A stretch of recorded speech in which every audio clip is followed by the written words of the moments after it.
Hello बच्चों, let's read our question. The second gap phase of interface between S and M phase include all except S और M phase interface की S और M phase जो कि second gap phase होती है उसमें क्या होता है एक्सेप्ट. ठीक है, तो फर्स्ट है duplication of mitochondria chloroplast Golgi bodies, B centriole duplication, C synthesis of tubulin protein, D synthesis of RNA. तो हमारा जो की कंसेप्ट हो जाएगा वो हो जाएगा सेल साइकिल. ये सेल साइकिल की ही सारी फेज हैं.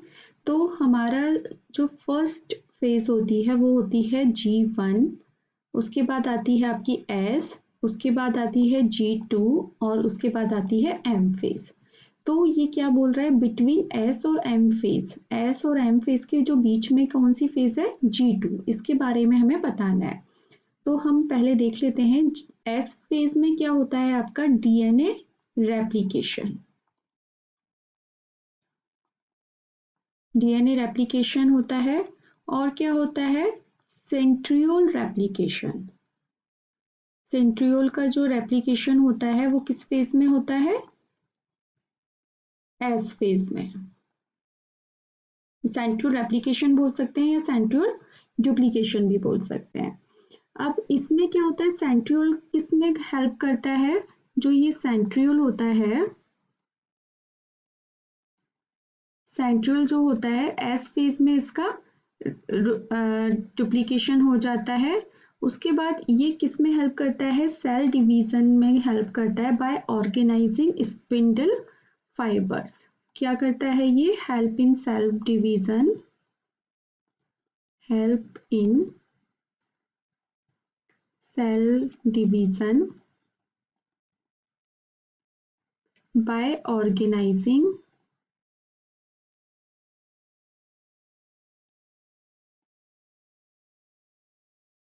Spindle fibre.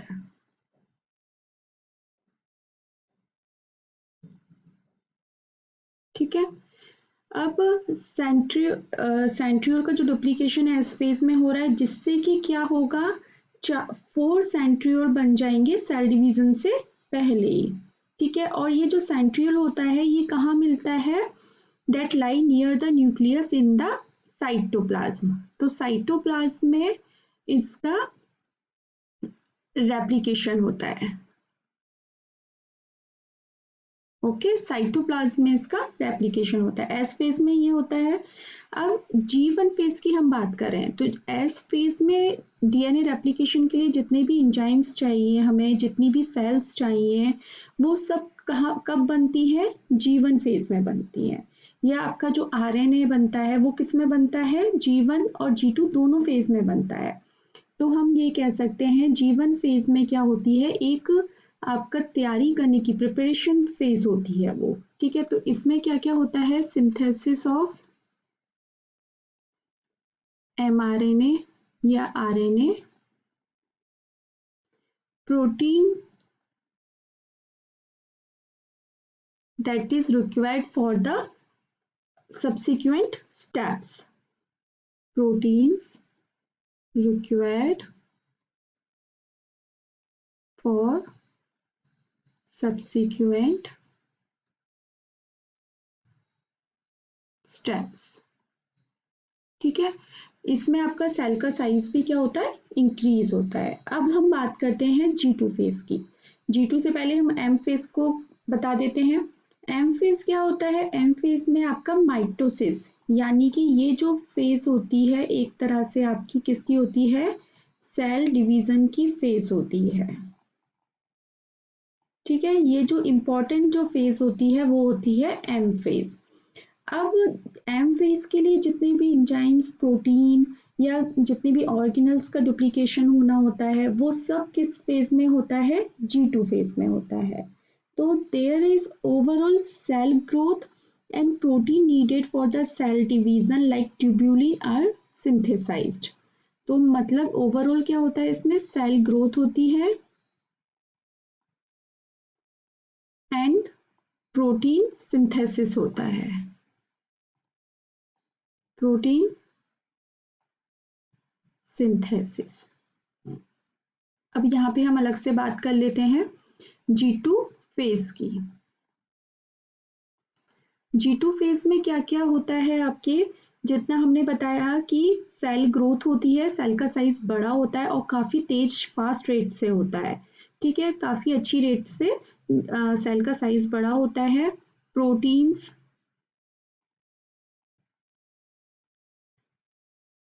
सिंथेसाइज होते हैं, जैसे कि आपका एग्जाम्पल की बात करें that is tubulin protein. Tubulin जो प्रोटीन होता है वो G2 फेज में ही सिंथेसाइज होता है, क्योंकि सेल डिवीजन के टाइम पर इसकी जरूरत पड़ती है। जितने भी ऑर्गेनल्स होते हैं, जैसे आपका माइटोकॉन्ड्रिया हो गया, गोल्जी बॉडीज हो गई, तो वो सब का जो डुप्लीकेशन है वो किस फेज में होता है, G2 फेज में होता है। ऑर्गेनल्स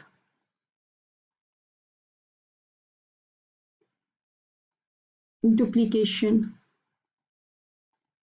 वो किस फेज में होगा, G2 फेज में होगा। जैसे आपका माइटोकॉन्ड्रिया, क्लोरोप्लास्ट, गोल्जी बॉडी, सारे इसी में डुप्लीकेशन होता है। उसके बाद सिंथेसिस ऑफ mRNA, वो भी G1 फेज में भी होता है और G2 फेज में भी होता है, ठीक है। उसके बाद हम ये कह सकते हैं G2 फेज एक्चुअली क्या काम करता है, ये सेल का एक डबल चेक मार्कर की तरह काम करता है, मतलब सेल को डबल चेक करता है। जैसे अगर जो S फेज में डुप्लीकेट बना है, कहीं उसमें कुछ एरर तो नहीं आ गई है कि उसको हम आगे सेल डिवीजन में भेजें या नहीं भेजें, तो वो एक तरह से चेक पॉइंट का काम जो कर रहा है, वो G2 फेज एक चेक पॉइंट का काम करता है, ठीक है। तो चेक पॉइंट लिख सकते हैं हम इसको, checkpoint to detect any error, ठीक है।